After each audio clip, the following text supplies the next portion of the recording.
You're good with it? Okay, so atheism is a natural and inseparable part of Marxism, a theory and practice of scientific socialism. That's what Vladimir Lenin said. The moral foundation of a legislator is imperative to an ethical system of laws. Subjective morals is like building a house on shifting sands. There is no foundation. Soon under swelling waters, the building will crumble and collapse. A nation that is built on laws without a solid moral foundation will do the same.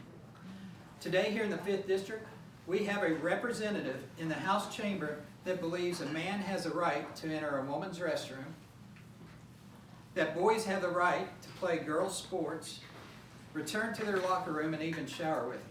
She not only voted for the Equality Act, she co-sponsored it. This is morally reprehensible and legislatively irresponsible. Kendra Horn must go, and your job is to decide who to replace her with. As you consider your choices in this election cycle, I hope that you'll take into consideration all the candidates' legislative agendas. When I say legislative agenda, I am not talking about where they stand on an issue. I'm talking about what are the laws that they are going to sponsor, co-sponsor, because if you don't put into a law what your stance is meaningless. It has no impact at all on the nation. So when you're considering a candidate, ask yourself, do they have a legislative agenda? Does their legislative agenda represent your values? And will their agenda fix what ails this nation? I'm David Greene. Here's a short bio on me and an overview of my legislative agenda. I was born in West Virginia and grew up in a small town of Hurricane. Before I was born, my sister died of a brain tumor, and when I was 6, my brother was killed by a drunk driver. That kind of tragedy in a family does one of two things. It either tears it apart or it makes it stronger. Fortunately for me, it strengthened my mother and my father. So from them, I learned what it was to have a firm foundation. And they taught me that that foundation is Jesus Christ. Now, while I can't say that I walked that faith my entire life, I can't say that foundation is what has guided me to who I am today. And who I am today is a conservative Christian, and that is my foundation. I attend Life Church to keep my batteries charged and my faith strong. That's who I am, and that's where I will legislate from. I will be clinging to my Bible and my guns. We moved to Tays Valley, a small unincorporated town just outside of Hurricane, in 1966. We were building a house there, and we had to move into it before it was finished. Now, as a kid, I thought it was pretty cool. I could just walk through the walls, and all of that. So it was kind of exciting to me. But my dad was a unit manager at Union Carbide, and the union was getting ready to go out on strike. So the unit managers had to move into the plant and keep the volatile chemicals stable while there were no chemical processes running. Well, the union had threatened him that if he moved into the plant, that harm would come to his family, so he moved us into an unfinished house to hide us away from the union. So growing up there, I saw the good side of unions, I saw the bad side of unions, but now I see the political side of unions and their socialist roots. Remember that Karl Marx is the one that created unions for the express purpose of bringing the labor movement under the communist banner. After high school, I attended Marshall University. We Are Marshall, if you saw the movie. I was there 7 years after the plane crash, and the college was still healing from that. But there was a resilience there to overcome the tragedy of it. So I got 2 types of education at Marshall. One was intellectual, and the other was one of fortitude. What it means if something is worth having and it's worth fighting for. What it means to hang in there. We are fighting right now against socialism that is trying to fundamentally change America. Trying to take away our liberty, and our liberty is worth fighting for. 5th District, you need a candidate. that is going to fight for your freedom. I am battle tested and I am ready for the fight. I had a dual major at Marshall of physics and math. At that time, physics majors had to take so many math classes, you're only 6 hours away from a bachelor's degree in math. So everybody in the physics department, dual major. In the 5th year of school I was there, I ran out of money. And so I joined the military and I made myself a promise that I would go back and finish my degree. That's a promise I never kept. I never finished that degree. But one of the classes I did finish was fluid dynamics. And fluid dynamics is the discipline that they use to create climate models. So that will probably come in convenient, or should I say probably an inconvenient truth of man-made climate change is just a myth. They're not going to like talking to me with my physics background about that. My military career started out in the West Virginia Guard. From there I went to active duty. I worked in maintenance on F4s down in Homestead. I won the Maintenance Professional of the Year award the same year that our unit won the Dedallion Award, which is the best maintenance in all the Air Force. Part of my award package was a flight in an F4, and I was hooked. I wanted to fly. Flying is pretty cool, especially when you do it upside down. So as the F4s drew down there in Homestead, I was able to choose a new career field, and I chose AWACS. And that's what brought me to Oklahoma. I fit in rather easily here in Oklahoma. The people were the same hardworking people that I had grown up around in West Virginia. People that would cling to their guns and their Bibles, and you all know who you are. Flying aboard AWACS as an airborne radar tech was a dream job for me. It was technical, and it was in flight, and life was good. I traveled to many of the world's vacation spots, the world's largest beach in Saudi Arabia, right? Yeah, we spent a lot of time over there, and other Middle Eastern locations. I worked in Europe with NATO. I traveled to the Pacific Rim where I taught the Japanese AWACS crew members. And I even had a stint in the Pentagon as a congressional liaison, but I got off early there for good behavior. So the worldly experience I've had because of my military career gives me keen insights that a legislator needs to have. What is happening in Iraq right now, I completely understand. I have firsthand knowledge of the people, politics, and conflicts in the region. What Nancy Pelosi is doing right now is weakening our ability to negotiate a resolution that guarantees peace, security, and defeats terrorism. What the left is doing is a typical Saul Alinsky tactic. As Rahm Emanuel, the former chief of staff for Obama, said, "You never let a serious crisis go to waste." What I mean by that is it is an opportunity to do things that you thought you could not do before. By Nancy Pelosi demanding a vote on the War Powers Act, she has emboldened our enemy, put our men and women in uniform with boots on the ground in danger, and encouraged further terrorist attacks, all for a political purpose to stop our president. When conversations about NATO occurs, I have firsthand knowledge there as well of the intricacies of our relationships, and yes, it's time for other member countries to pick up their fair share of the bill of NATO. When the discussion of Pacific Rim occurs, I've been there too and know what we need to do in that region as well.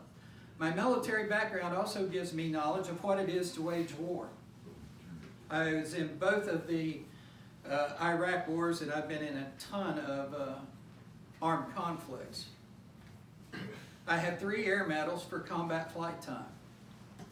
I will be very prudent with authorizing military force. But if the occasion should arise that it is necessary to do so, I will authorize and fund our troops to ensure that we have an overwhelming advantage on the battlefield. I have no deeper respect for any group of people than the men and women who put their boots on the ground in a hostile environment to protect the most precious asset God has ever given us, bestowed on mankind, next to love, and that's liberty. Unfortunately for me, all good things had to come to an end, and it was time for me to retire from the job I loved. After the military, I went into filmmaking because that's a typical career path for most people, right? Is that what you did? I was fortunate to be mentored by a legend of the film world, Oscar winner Gray Frederickson. He produced the Godfather movies, Apocalypse Now, The Outsiders, a few movies you may have heard of. My film career led me to a man that would illuminate to me, give me an insight to the deep state, and that's Dinesh D'Souza. Dinesh was making 2016 Obama's America and needed help editing the film, so I signed on to do that. Making films with Dinesh illuminated the threat of socialism and the efforts of the New World Order to take our liberty away piece by piece like they're doing. I would learn of George Soros, his unyielding effort to issue in an open society. Soros wants a new world order, and he believes that America is the problem. He is spending billions of dollars to fundamentally change America, and he's making great progress doing it. We've got to stop him. Once your rights are revoked, once your guns are taken away, once your health care is rationed, and once the government takes over all the commerce, the world will be ready for the New World Order. I have just a bit of an issue with the socialist Democrats trying to take our liberty away, which brings me to running for Congress and setting a legislative agenda. The first thing I think is we need to drain the swamp. I have 3 pieces of legislation to help drain the swamp permanently. They will bring Congress home, shackle the deep state, and impose term limits. I will sponsor the Congressional Telecommuting Act to bring Congress home. Senators will have an office at the state capitol. Representatives will have an office in their district, as they do now, but they will work there 100% of the time and telecommute to Washington, D.C. That way, your legislators are closer to you than they are 100,000 plus lobbyists that are spending over $1 billion trying to influence them to write legislation favorable for whoever they represent. It's better for us, the representatives, to be here to represent you and not lobbyists' interests. I will sponsor the Federal Registration and Employment for Economic Development Optimization Management Act. And guys, there'll be a quiz on that afterwards. But we'll just call it the Freedom Act. Yeah, we're talking to our college students here. Yeah. We'll just call it the Freedom Act. And what it will do is it will put a cap on the number of words in the Federal Registry. And it will put a limit on the number of civil service employees. Because what's happening right now is we make a new law, and then we hire civil service employees to administer that law. And that's how the deep state grows, and then it takes on a life of its own, and that the results of that are what we see in this type of impeachment. If you watch the proceedings of that impeachment, you saw bureaucrats that think they are in charge, not of executing the president's policy, but that they are in charge of creating the policy and executing it themselves. And that is the problem with the deep state. That is the road to Venezuela. And that's what we need to stop by shackling the deep state with the Freedom Act. If Congress wants a new law, they'll have to rescind another law. If they want to hire more civil service employees, they will have to terminate other civil service employees. There'll be a cap, and we won't exceed it. The third legislative piece is term limits. Term limits are nothing new and the final piece of the comprehensive legislative agenda to drain the swamp. I will co-sponsor and join the effort to pass term limits. And if necessary, we can look at term limits for civil service employees. They'd really like that, don't you think?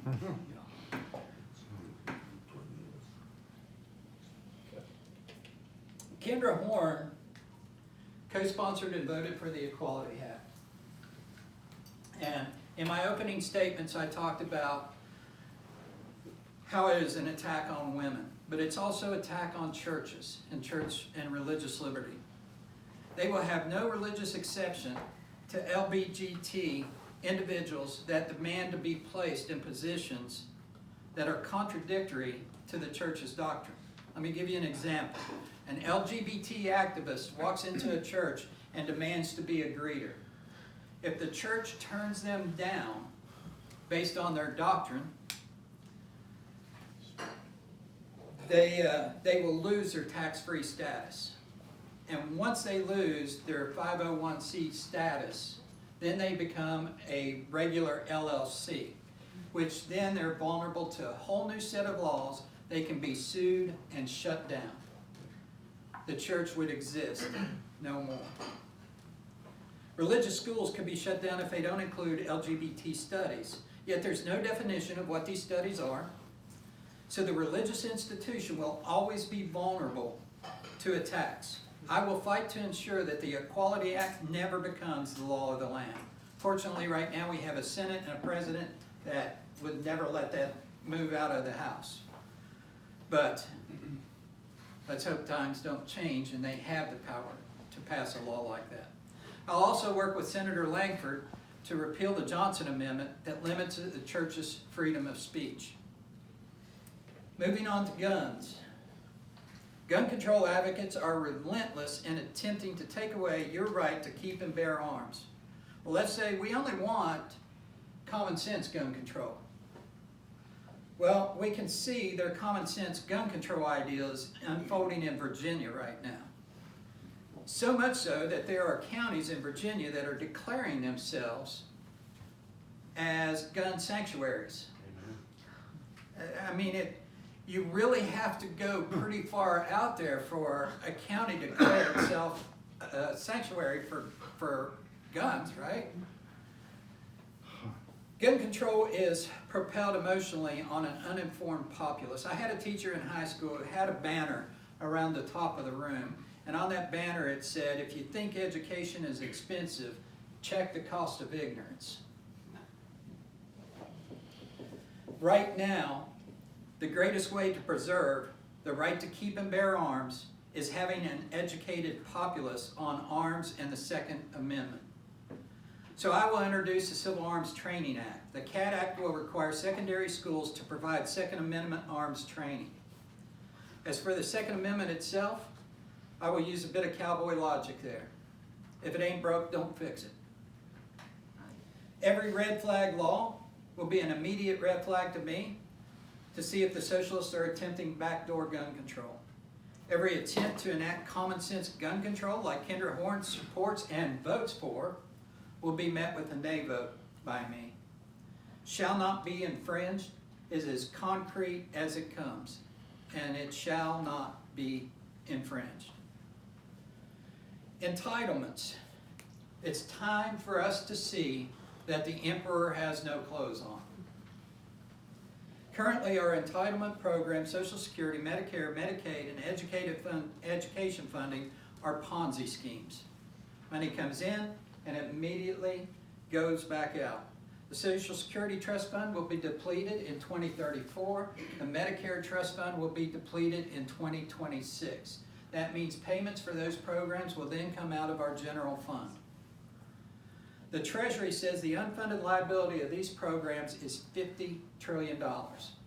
So let me put that in perspective. If you go out to all the banks in all the world and took all the hard cash from all the banks, you would come up with $32 trillion. There's not enough money in the world to pay our unfunded liability on these entitlements. Houston, we have a problem. The professional and socialist politician plan is to kick the can further down the road, but you can't fix a Ponzi scheme. You can only make the impending collapse bigger. Ronald Reagan tried it in 1984 with the Social Security Reform Act. It didn't work then, it just made the impending collapse bigger, and it won't work now. We have to reform our entitlements. The problem with the current system is it's a divestment of our public treasure. What we need is an investment of our public treasure. And this is extremely important for you guys. For our generation, we can't go under this flexible savings account I'm about to introduce because we don't have time. You have time on your side. And time and money can produce wealth. And that's a very important thing to keep in mind going forward. So I will create the flexible savings account. The FSA is a restricted account that will be initiated for every man, woman, and child. We'll take the money that we currently spend and we'll just give it to everybody. And that comes to about $600 a month. So if a person takes $50 from the time they're born at age 0 to age 65 and invests it in a typical mutual fund, they will have over $1 million to retire on. And if you pull that out at 4%, which is what most financial advisors recommend, you would have $40,000 a year, which is over double what Social Security payments typically are right now at $17,500. Do the same thing with another $50 a month, and you will have another $1 million and $40,000 a year to pay for your geriatric health care. Our geriatric health care is the most expensive health care that we encounter in our lifetime. It runs about $32,000 a year. So now that's paid for. Use $300 a month and invest that the same way from age 0 to 18, and you have $130,000 to pay for your college education. Could you guys pay for your college education with $130,000? Can't see it on camera, but they're all shaking their head, yes. I would have loved to have had $130,000 to pay for my college education. It would have been one big party. Just kidding. Use the remaining $200 per month for your juvenile health care. From age 0 to 18, that's your lowest health care cost, and $200 a month will cover that. Then take the $300 that you've been using for education, put it with the $200, that's $500 a month, and that will pay for your adult health care.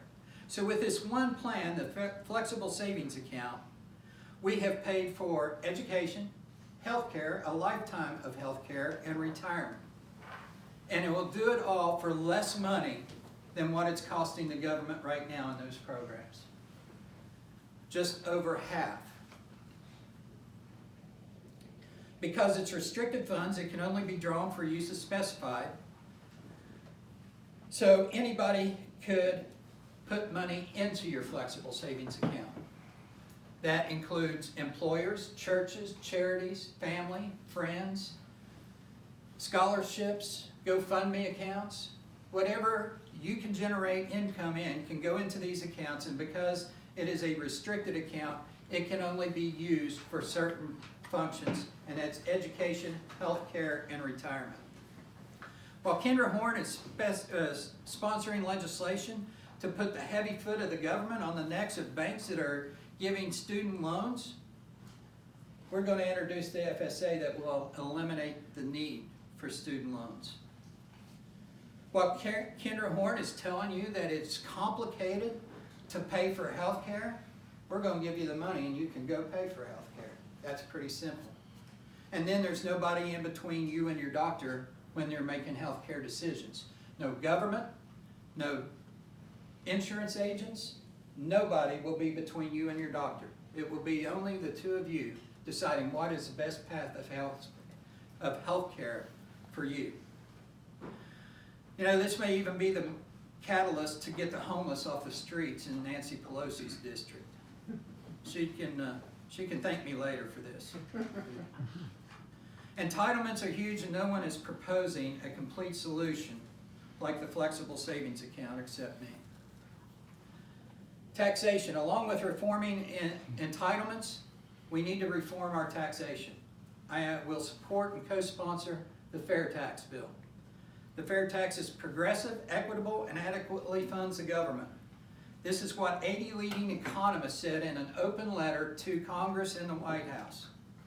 The fair tax replaces all other taxes with a simple retail sales tax. You step up to the counter, if it costs $1, you pay $1.31, you're done. There's no April 15th, no income tax, no withholdings out of your check or anything else. The fair tax replaces all other tax with that simple retail tax. The fair tax pays a prebate, making it the most progressive tax plan available. Let's say that poverty is at $2,000. I know it's less than that, but we're just going to use that because that's a figure I can do with my head. 31% would be $620 that you would pay if you spent that entire $2,000. That's the tax that you would pay. So at the beginning of the month, you would get a check from the government for $620. So you pay all that, you spend all that $2,000, you've got the $620. That means you paid zero tax up to the level of spending at poverty. This will give low-income individuals 26.3% more purchasing power. It ends extremely regressive taxes like FICA. FICA is very hard on the working poor, and ending FICA will give the average family $8,500 more annually. The Beacon Hill Institute estimated that within 5 years, real GDP would increase 10.7% over the current system. Domestic investment by 86.3%. Capital stock by 9.3%. Employment by 9.9%. Real wages by 10.2%. And consumption by 1.8%. The fair tax would save $346.51 billion in administrative costs and eliminate the IRS. Princeton University surveyed 500 European and Asian companies regarding the effect on their business decisions if the U.S. enacted the fair tax. 400 of them said that they would build their next plant in America, and 100 of them said that they would move their corporate headquarters to America. The fair tax is revenue neutral for the government. However much money they're getting in tax now, they would get the same amount of tax after the fair tax. That's based on if nothing changed, but our economy would be bolstered so much that actually the tax that they would be able to collect would go up significantly. The fair tax is cost neutral for the consumer. Right now, you pay a lot of hidden taxes because all corporate taxes are in the goods and services that you purchase. So Kendra Horn and her socialist friends like Elizabeth Warren and Bernie Sanders, their plan is to tax wealth out of existence. At least wealth out of existence in America, because the wealthy will be leaving the shores of America faster than a speeding bullet. The fair tax is an equitable taxation plan that puts you in charge and will increase wealth creation for everyone. Immigration is a big issue, so let's talk about your house. Do you want to know who comes and goes from your house? Yeah, of course you do. You got locks on your door, you might have video cameras. Why would we not want to know who's in our country and who's coming and going from our country? Here's my 3-point plan to fix immigration in the southern border. The Bracero program was a guest worker program that allowed workers in Mexico to sign up on a roster and then allow employers in America to hire them. It was mainly farm workers and it worked great. Employers had to provide, say, food, shelter, water, and a minimum wage. We knew who was here, why they were here, where they were at, and if they left after their job was over. Everyone loved it except the Farm Workers Union.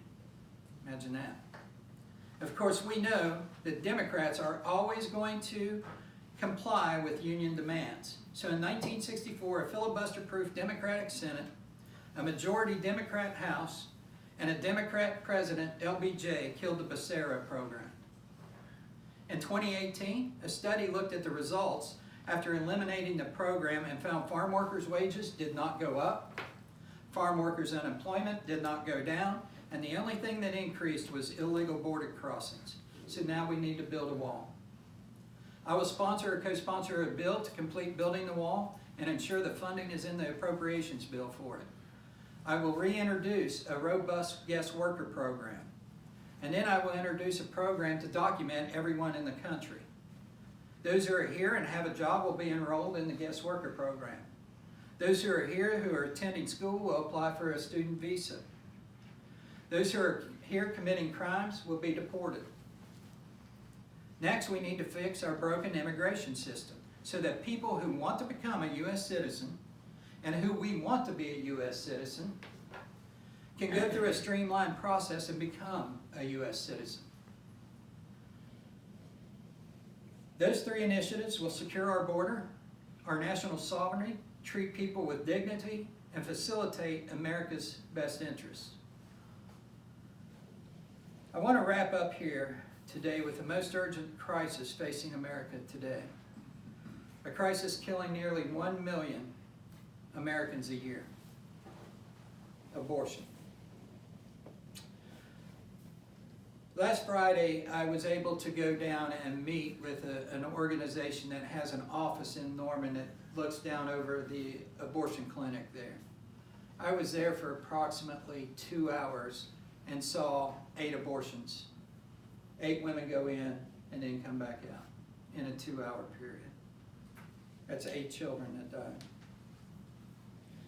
There are 3 main areas we need to consider in the abortion debate: moral, legal, and scientific. A scientific evaluation tells us that when life begins, and that has been known for centuries. Biology 101 states clearly that the human life cycle begins at the zygote stage, shortly after conception, and ends in the geriatric stage. Any death before the geriatric stage is a premature death. There is no question that every successful abortion kills at least one unique human being. The next thing to consider is killing a human being in the womb morally ethical. Well, as a Christian, I will answer no to that. Even outside my beliefs, we simply need to look at the 3 unalienable rights that this country was founded upon: life, liberty, and the pursuit of happiness. And our forefathers put them in that order, I believe, for a reason. Because without life, you can have neither liberty or pursuit of happiness. Without life and liberty, you cannot pursue happiness. So life is the most fundamental human right there is. Our nation was founded on the moral right to life, and this is undeniable. Finally, the legal argument. If science tells us that life begins at conception, and morally we are founded on the right to life, then legally we should protect life. The Supreme Court got it wrong, and I will sponsor the Zygote, Embryo, and Fetus Rights Act, which will extend basic human rights to the preborn. I will support and defend the state's right to pass legislation like Oklahoma's SB 13, abolishing abortion. I believe strongly about the right to life, so I am sponsoring the Let Them Live rally in March. In March of 2020, we will march along I-240 and into a CCC where we'll have the rally. Star Parker will be our keynote speaker. If you don't know who Star Parker is, she's phenomenal.